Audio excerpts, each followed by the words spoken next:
16 মে 2025 সালে সরকারি কর্মচারী হাসপাতাল কর্তৃক আয়োজিত হাউসকিপার বা লিনেন কিপার পদের নিয়োগ পরীক্ষার সম্পূর্ণ কোশ্চেনটি আজকে আমরা সলিউশন করব। আশা করি সবাই ভিডিওটি প্রথম থেকে শেষ পর্যন্ত ধারাবাহিকভাবে দেখবেন। পরীক্ষার পূর্ণ মান ছিল 90 এবং সময় ছিল 90 মিনিট। 1 নম্বর কোশ্চেনটি হচ্ছে, নিম্নের বাগধারা দিয়ে বাক্য গঠন করুন। কেচে গন্ডুস মানে হচ্ছে নতুন করে আরম্ভ করা। সবটাই ভুল হয়েছে, আবার কেচে গন্ডুস করতে হবে দেখছি। ব্যাঙের সর্দি মানে হচ্ছে অসম্ভব ব্যাপার। বাপ্পি টাকা দান করেছেন, এ ব্যাঙের সর্দি ছাড়া আর কি। ভূষণ্ডির কাক মানে হচ্ছে দীর্ঘজীবী। স্ত্রী পুত্র সবার মৃত্যুর পরও বৃদ্ধ ভূষণ্ডির কাকের মতো বেঁচে আছেন। 2 নম্বর কোশ্চেনটি হচ্ছে, কারক নির্ণয় করুন। সর্বাঙ্গে ব্যথা ঔষধ দিব কোথা। এখানে সর্বাঙ্গে কোন কারকে কোন বিভক্তি। এখানে সর্বাঙ্গ হচ্ছে শরীরের একটা স্থান, তাহলে এটা হচ্ছে অধিকরণ কারক। এবং এখানে যেহেতু সর্বাঙ্গে অর্থাৎ এ বিভক্তি যুক্ত আছে, তাহলে এটা হবে অধিকরণ কারকে সপ্তমী বিভক্তি। যদি এখানে বলতো ঔষধ কোন কারকে কোন বিভক্তি, তাহলে হতো কর্মকারকে শূন্য বিভক্তি। হেথায় সবার হবে মিলিবারে। এখানে সবার কোন কারকে কোন বিভক্তি। এখানে সবার অর্থাৎ কে, তাহলে এটা হচ্ছে কর্তৃকারক এবং এখানে কোনো বিভক্তি যুক্ত নেই, তাহলে এটা হচ্ছে কর্তৃকারকে শূন্য বিভক্তি। টাকায় কিনা হয়, টাকায় কোন কারকে কোন বিভক্তি। টাকার দ্বারা কিনা হয়, অর্থাৎ টাকা হচ্ছে এখানে যন্ত্র বা সহায়ক বা উপায়, তাহলে এটা হচ্ছে করণকারক এবং এখানে অন্তস্থ আছে, তাহলে এটা হচ্ছে করণকারকে সপ্তমী বিভক্তি। 3 নম্বর কোশ্চেনটি হচ্ছে, সন্ধি বিচ্ছেদ করুন। প্রতিচ্ছবি এর সন্ধি বিচ্ছেদ হচ্ছে প্রতিযুক্ত ছবি। কুড়িক এর সন্ধি বিচ্ছেদ হচ্ছে কুড়ি যুক্ত এক। যথার্থ এর সন্ধি বিচ্ছেদ হচ্ছে যথা যুক্ত অর্থ। তপবন এর সন্ধি বিচ্ছেদ হচ্ছে তপ যুক্ত বন। এখানে প এর পরে একটা বিসর্গ চিহ্ন বসবে। 4 নম্বর কোশ্চেনটি হচ্ছে, এক কথায় প্রকাশ করুন যা বলা হবে। বক্তব্য, অক্ষির সম্মুখে, প্রত্যক্ষ। যে নারী প্রিয় কথা বলে, প্রিয়ংবদা। উপকারীর অপকার করে যে, উপকারীর যে অপকার করে, কৃতঘ্ন। একই সময়ে বর্তমান, সমসাময়িক। 5 নম্বর কোশ্চেনটি হচ্ছে, নিম্নলিখিত বাক্যগুলো শুদ্ধ করুন। কাকুতি মিনতি করে বললাম, তবুও তিনি শুনলেন না। এখানে এই মিনতি বানান ভুল আছে, মিনতি বানান হবে মরষে দন্তান্ন তরসী মিনতি। কাকুতি মিনতি করে বললাম, তবু তিনি শুনলেন না। সকল শিক্ষকবৃন্দ মাঠে নেমে এসেছেন। এখানে সকল থাকলে আর শিক্ষকবৃন্দ বলা যাবে না, তাহলে এখানে হবে সকল শিক্ষক মাঠে নেমে এসেছেন, অথবা বলা যাবে যে শিক্ষকবৃন্দ মাঠে নেমে এসেছেন। শুধুমাত্র বাংলা জানলেই চলবে, এর শুদ্ধ বাক্য হচ্ছে শুধু বাংলা জানলেই চলবে। এখানে শুধুর পরে মাত্র কথাটি আসবে না। মেয়েটি খুবই বিদ্বান। এখানে যেহেতু মেয়েটির কথা বলা আছে, তাহলে এখানে হবে স্ত্রীলিঙ্গ, অর্থাৎ মেয়েটি খুবই বিদুষী। বিদ্বানের স্ত্রীলিঙ্গ হচ্ছে বিদুষী। শেষের কবিতা কাব্যগ্রন্থটির লেখক রবীন্দ্রনাথ ঠাকুর। শেষের কবিতা কাব্যগ্রন্থ নয়, শেষের কবিতা হচ্ছে উপন্যাস, তাহলে হবে শেষের কবিতা উপন্যাসটির লেখক হচ্ছেন রবীন্দ্রনাথ ঠাকুর। 6 নম্বর কোশ্চেনটি হচ্ছে, বাংলায় অনুবাদ করুন। Flowers are tossing their heads in gentle breeze. অর্থাৎ ফুলগুলো মৃদু বাতাসে মাথা দোলাচ্ছে। She was watering the plants, অর্থাৎ তিনি বাগানে পানি দিচ্ছেন। দে আর ওভারহেলমড উইথ জয়, তারা আনন্দে আপ্লুত। They are the birds of the same feather, অর্থাৎ তারা একই ধরনের লোক। It happened like a bird from the blue, মানে ঘটনাটি সম্পূর্ণ অপ্রত্যাশিতভাবে ঘটে গেল। 7 নম্বর কোশ্চেনটি হচ্ছে, use the right form of verbs within brackets. অর্থাৎ ব্র্যাকেটের মধ্যে যে ভার্বগুলো দেওয়া আছে সেগুলো রাইট ফর্ম লিখতে হবে। Mother said that honesty dash the best policy. সততাই সর্বোৎকৃষ্ট গুণ, অর্থাৎ এটা চিরন্তন সত্য, তাহলে এখানে হবে mother said that honesty is the best policy. If you try you could have succeed. এখানে যেহেতু কুড হ্যাভ সাকসিড আছে, তাহলে এখানে হবে if you had tried you could have succeed. অর্থাৎ যদি তুমি চেষ্টা করতে তাহলে তুমি সফল হতে পারতে। I went there with a view to meet my friend. এখানে উইথ এ ভিউ টু এর পরে ভার্বের শেষে আইএনজি যুক্ত হবে। I went there with a view to meeting my friend, অর্থাৎ আমি সেখানে গিয়েছিলাম আমার বন্ধুর সাথে দেখা করার জন্য। No sooner I see the boy then he went away. এখানে যেহেতু নো সুনার কথাটি আছে তাহলে এখানে হবে had I seen. No sooner had I seen the boy then he went away, অর্থাৎ আমি বালকটিকে দেখতে না দেখতেই সে চলে গেল। I wish I can speak English. I wish I could speak English, অর্থাৎ আমি যদি ইংরেজিতে কথা বলতে পারতাম। 8 নম্বর কোশ্চেনটি হচ্ছে fill in the blanks with preposition. Preposition ব্যবহার করে শূন্যস্থানগুলো পূরণ করতে হবে। He is not ashamed dash is mistake. He is not ashamed of his mistake. Ashamed of মানে হচ্ছে লজ্জিত হওয়া, অর্থাৎ সে তার ভুলের জন্য লজ্জিত নয়। He died dash cholera. কোনো রোগে মারা গেলে সাধারণত ডাই এর পরে অফ ব্যবহৃত হয়। হি ডায়েড অফ কলেরা, অর্থাৎ তিনি কলেরায় মারা গিয়েছেন। The cat jumped dash the wall. The cat jumped over the wall, অর্থাৎ বিড়ালটি দেওয়াল টপকে গেল। Death does not distinguish dash the rich and the poor. এখানে হবে death does not distinguish between the rich and the poor, অর্থাৎ distinguish between মানে হচ্ছে পার্থক্য করা, অর্থাৎ মৃত্যু ধনী ও গরিবের মধ্যে কোনো পার্থক্য করে না। What are you looking dash. What are you looking for, অর্থাৎ তুমি কি খুঁজছো। 9 নম্বর কোশ্চেনটি হচ্ছে change the words as directed in the brackets, অর্থাৎ এই ওয়ার্ডগুলোকে পরিবর্তন করতে হবে ব্র্যাকেটের ভিতরে যেভাবে বলা আছে। লিফ মানে হচ্ছে পাতা, এটা সিঙ্গুলার, এর প্লুরাল হচ্ছে লিভস। ফিট মানে হচ্ছে চরণ যুগল, এটা প্লুরাল, এর সিঙ্গুলার হচ্ছে ফুট মানে চরণ। নেফিউ মানে হচ্ছে ভাইপো, এর ফেমিনাইন বা স্ত্রীলিঙ্গ হচ্ছে নিস মানে হচ্ছে ভাতিজি। এমপ্রেস মানে হচ্ছে সম্রাজ্ঞী, এটা ফেমিনাইন, এর ম্যাসকিউলাইন হচ্ছে ইম্পেরর মানে হচ্ছে সম্রাট।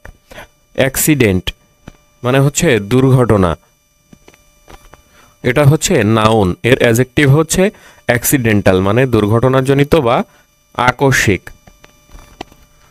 10 নম্বর কোশ্চেনটি হচ্ছে change the sentences as directed in the brackets, অর্থাৎ ব্র্যাকেটের ভিতরে যেভাবে বলা আছে সেভাবে সেন্টেন্সগুলোকে পরিবর্তন করতে হবে। He was ill so he missed an important meeting, এটা হচ্ছে কমপ্লেক্স সেন্টেন্স, এর সিম্পল করতে হবে। এর সিম্পল হচ্ছে because of his being ill he missed an important meeting, অর্থাৎ তার অসুস্থতার কারণে তিনি একটি গুরুত্বপূর্ণ সভায় উপস্থিত হতে পারেননি। উই ইট টু লিভ, এর কমপ্লেক্স করতে হবে, এটা সিম্পল সেন্টেন্স, এর কমপ্লেক্স হচ্ছে we eat so that we can live, অর্থাৎ আমরা খাই যাতে আমরা বাঁচতে পারি। In order to stay healthy you need to exercise regularly, এটার কম্পাউন্ড করতে হবে। কম্পাউন্ড সেন্টেন্সে সাধারণত অ্যান্ড, বাট, অর এই কনজাংশনগুলো ব্যবহৃত হয়, তাহলে এখানে হবে you need to exercise regularly and stay healthy. Take your medicine, এটা হচ্ছে অ্যাক্টিভ ভয়েস, এর প্যাসিভ ভয়েস করতে হবে, তাহলে অবশ্যই এখানে লেট কথাটি আসবে, তাহলে let your medicine be taken, এটা হচ্ছে এর প্যাসিভ ভয়েস, অর্থাৎ তোমার ওষুধ খেয়ে নাও। They said we went there, indirect speech, এখানে হবে they said that they had gone there, তারা বলেছিল যে তারা সেখানে গিয়েছিল। 11 নম্বর কোশ্চেনটি হচ্ছে ট্রান্সলেট ইনটু ইংলিশ, অর্থাৎ ইংরেজিতে অনুবাদ করতে হবে। ভিটামিন এ অনেক রোগ প্রতিরোধ করে। Vitamin A prevents many disease, আমাদের সুষম খাদ্য খাওয়া উচিত। We should take a balanced diet, Masud গত শুক্রবার হতে জ্বরে ভুগছে, এখানে হবে Masud has been suffering from fever since Friday, সে ধূমপান করে। হি স্মোকস, তুমি চেক আপের জন্য কখন ডাক্তারের কাছে যাবে। When will you go to the doctor for a check up. উৎপাদকে বিশ্লেষণ করুন। A square minus b square plus 2b minus 1, তাহলে এই অংশটুকুকে আমরা ব্র্যাকেটের ভিতরে একসাথে করে লিখতে পারি a square minus b square minus 2b plus 1, অর্থাৎ ব্র্যাকেট নিলে ভিতরের চিহ্নগুলো পরিবর্তন হয়ে যাবে। তাহলে এটাকে আমরা লিখতে পারি b মাইনাস 1 তার হোল স্কোয়ার, এবং এখানে a স্কোয়ার। তাহলে এই অংশটুকুকে a এবং এই অংশটুকুকে আমরা b ধরতে পারি। তাহলে হবে a square minus b square, অর্থাৎ a plus b into a minus b. এখান থেকে আমরা পাবো a প্লাস বি মাইনাস 1 এবং a মাইনাস বি প্লাস 1। এই দুইটাই হচ্ছে এই রাশিটির উৎপাদক। দুইটি সংখ্যার অনুপাত 10:9। উভয়ের সাথে 3 যোগ করলে অনুপাতটি হয় 11:10। সংখ্যা দুইটি কি কি? আমরা ধরে নিলাম যে প্রথম সংখ্যাটি হচ্ছে 10x এবং দ্বিতীয় সংখ্যাটি হচ্ছে 9x। তাহলে এই 10x এর সাথে 3 যোগ করব এবং 9x এর সাথেও 3 যোগ করব, তাহলে অনুপাতটি হবে 11/10। এখান থেকে ক্যালকুলেশন করলে আমরা x এর ভ্যালু পাবো 3, অর্থাৎ প্রথম সংখ্যাটি হচ্ছে 3×10=30 এবং দ্বিতীয় সংখ্যাটি হচ্ছে 3×9=27।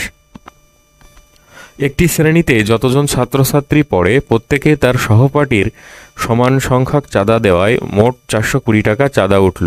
ওই শ্রেণীর ছাত্রছাত্রীর সংখ্যা কত?